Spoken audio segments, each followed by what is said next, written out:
Нерюнгринская ГРЭС была, есть и, видимо, еще долгое время будет оставаться уникальным в своем роде крупнейшим предприятием Якутии, да и России тоже, построенным на вечной мерзлоте.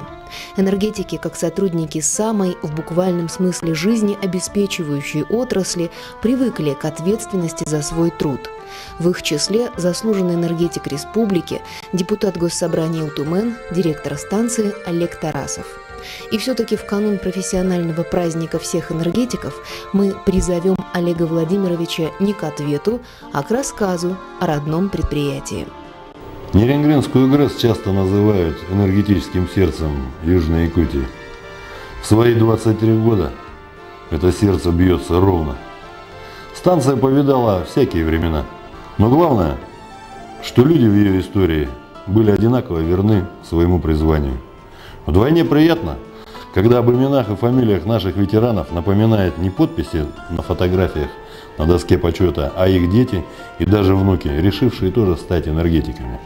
На ГРЭС выросло немало семейных династий – Костенко, Ворожейкиных, Цыганенко, Князевых, Рудых, Яценко, Фабриковых и другие. К концу этого года коллектив станции насчитывает 1406 человек. Как показывает практика, у нас сложилось гармоничное для производства соотношение молодых специалистов и уже опытных сотрудников. Почти четверть – это работники до 35 лет. Средний возраст – 42 года.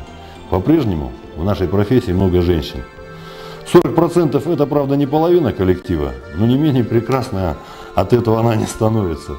У нас стабильно высок процент специалистов с высшим и средним профессиональным образованием.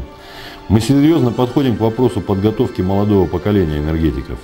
Более 100 сотрудников – студенты. Учебу 30 из них оплачивает станция. А лидер молодежного объединения НГРЭС «Молоток» Иван Попов учится в аспирантуре. И, кстати, не один он. Впрочем, помимо профессионализма, коллектив предприятия наделен и другим, так сказать, неделовыми качествами, которые в работе не помеха. Напротив, они помогают нам быть лучшим не только в своей профессии, но и в спортивной, культурной жизни города.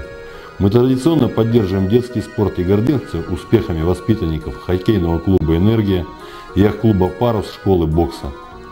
Я поздравляю всех коллег с Днем энергетика. Благодарю вас за верность своему ремеслу и профессионализму, с которым вы способны выполнять самую, казалось бы, рутинную работу. Желаю вам благополучия и удачи не только на службе, но и дома. Здоровья, мира, спокойствия вам и вашим близким. С праздником вас, дорогие друзья!